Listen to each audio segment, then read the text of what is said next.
नमस्कार, इन खबर में आपका स्वागत है। अमरावती से महिला सांसद नवनीत राणा एक बार फिर सुर्खियों में है और उन्होंने इस बार जो आरोप लगाया है वो शिवसेना सांसद अरविंद सावंत पे धमकी देने का, वो भी पार्लियामेंट के अंदर। जब दोनों नेताओं में विवाद बढ़ा तो अरविंद सावंत भी सामने आए और नवनीत राणा भी। इन्होंने तो लोकसभा अध्यक्ष को लिख करके भी दे दिया कि उन्होंने कौन से शब्द इस्तेमाल किया। जैसा कि उन्होंने बताया, खुद ही सुन लीजिए। और शिवसेना गुंडे विचारधारा की एक पार्टी है। वो इसी की धमकियों से अगर हिम्मत है, अगर मेरा कुछ है तो मुझे आज ही जेल के पीछे डाल दीजिए। अरविंद सावंत की थी। उन्होंने कहा कि मैं ऐसा सोच भी नहीं सकता। वो तो भैया दादा कह के हमसे बात करती हैं। हाँ, मैं बड़ा होने के नाते उन्हें समझाता जरूर हूँ। जरा उनको भी सुन लीजिए।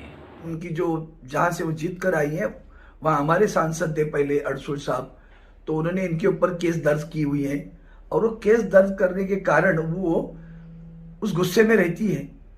केस की है, इनके जात का जो सर्टिफिकेट है वो कुछ गलत है, क्या है, जो भी चल रहा है वो कोर्ट में चल रहा है। उसको लेकर वो बार बार जब भी वक्तव्य करती है तो हमारे आदरणीय उद्धव जी ठाकरे साहब को अवमानित करती रहती है। तो जैसा कि आपने दोनों को सुना, डिस्प्यूट हुआ, लेकिन इस डिस्प्यूट की जड़ में जाएंगे तो अरविंद सावंत जो बता रहे हैं वो कह रहे हैं कि ऐसा इसलिए होता है। वो हमारे नेता जो महाराष्ट्र के मुख्यमंत्री हैं उद्धव ठाकरे, उन पे हमेशा हमलावर और बहुत ही ओछे शब्दों का इस्तेमाल करती हैं, क्योंकि 2014 के जो चुनाव है उस चुनाव में उनके जो सांसद, पूर्व सांसद हैं, उन्होंने इनके जाति सर्टिफिकेट को लेकर के सवाल उठाए थे। वो मामला कोर्ट में है, वहीं से डिस्प्यूट की शुरुआत होती है। लिहाजा जब भी इनको मौका मिलता है ये वार करती रहती हैं, ओछे शब्दों का इस्तेमाल करती रहती हैं, इसलिए विवाद बढ़ जाता है।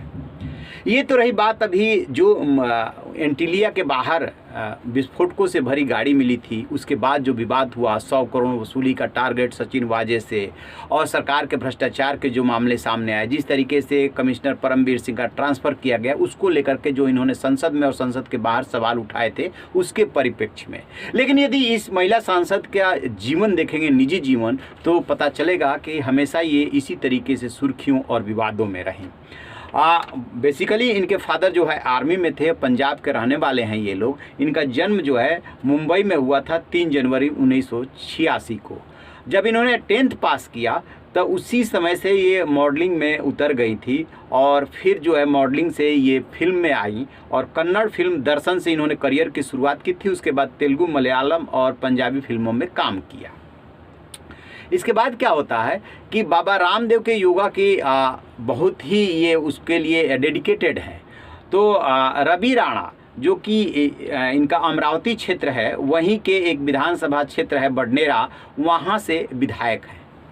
तो दोनों की मुलाकात जो हुई वो बाबा रामदेव के योग कैंप में हुई और ये मुलाकात हुई थी 2011 में। वहीं पे दोनों में इश्क हो गया और फिर जो है सामूहिक विवाह में जो आयोजन होता है, 3162 जोड़ों की शादी हुई थी, उसी में इनकी भी शादी हुई। तब भी ये मैरिज जो है सुर्खियां बनी थी। उसमें जो है उस समय महाराष्ट्र के पूर्व मुख्यमंत्री पृथ्वीराज चौहान, बाबा रामदेव, सुब्रत राय, ओबराय वगैरह शामिल हुए थे। तब भी एक खासा सुर्खियां बटोरी थी। और बाबा रामदेव के नज़दीकी इनके पति जो है रवि राणा, और ये दोनों हैं, आप तस्वीरों में भी देखेंगे कि किस तरीके से ये बाबा रामदेव के साथ नजर आ रहे हैं। फिर इन्होंने राजनीति में कदम रखा 2014 के चुनाव में और तब ये चुनाव लड़ी थी एनसीपी से। तो आप देखेंगे कि ये शरद पवार के साथ भी तस्वीरों में दिख रही हैं।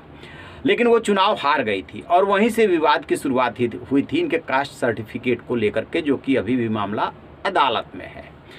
फिर जब ये 2019 के चुनाव में निर्दलीय जीती तो स्वाभाविक सी बात है, मॉडल रही, हीरोइन रही, और दूसरा ये चुनाव था इनका, काफ़ी चर्चित चेहरा भी है और ग्लैमरस अंदाज है। फिर ये बोलती हैं, बेबाक बोलती हैं, शिवसेना से बिल्कुल नहीं डरती हैं। शिवसेना को गुंडों की पार्टी एकदम खुलेआम बोलती हैं और कहती हैं कि मुझे बोलने से कोई नहीं रोक सकता।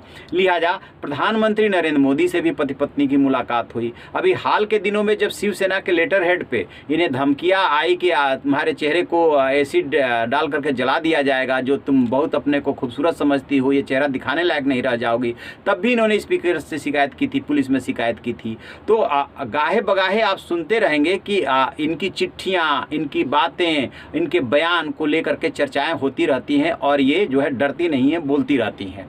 तो कहने का मतलब यह है कि आप इनके करियर से, फिल्मी करियर, मॉडलिंग के करियर से लेकर के राजनीतिक जीवन तक जब गौर करेंगे तो पाएंगे कि एनसीपी और निर्दलीय ये तो इनका दोनों जुड़ाव है, लेकिन बीजेपी के नज़दीक भी माना जाता है इनको, बेशक ये निर्दलीय हैं, क्योंकि देवेंद्र फडणवीस के साथ भी इनकी नज़दीकियाँ मानी जाती है, प्रधानमंत्री नरेंद्र मोदी से भी मिली थी। अभी जो जिस तरीके से सरकार पे वार कर रही है उससे पता चल रहा है कि सत्ता के नज़दीक हैं ये। तो ये है इनका पूरा करियर, और निर्दलीय जीत करके वो भी अमरावती से, वो भी आप कह सकते हैं कि एक तरह से जहां शिवसेना का गढ़ हुआ करता है, या एनसीपी से हार गई थी बेशक, लेकिन शिवसेना के सांसद वहां जीतते रहे, वहां से पहुंची हैं।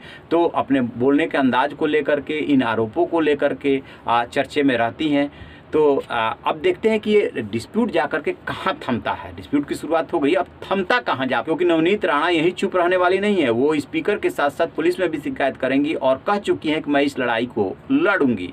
तो इस पर हमारी नज़र रहेगी। आप रहिए ना बेखबर, देखते रहिए इन खबर। इन खबर चैनल को सब्सक्राइब करें।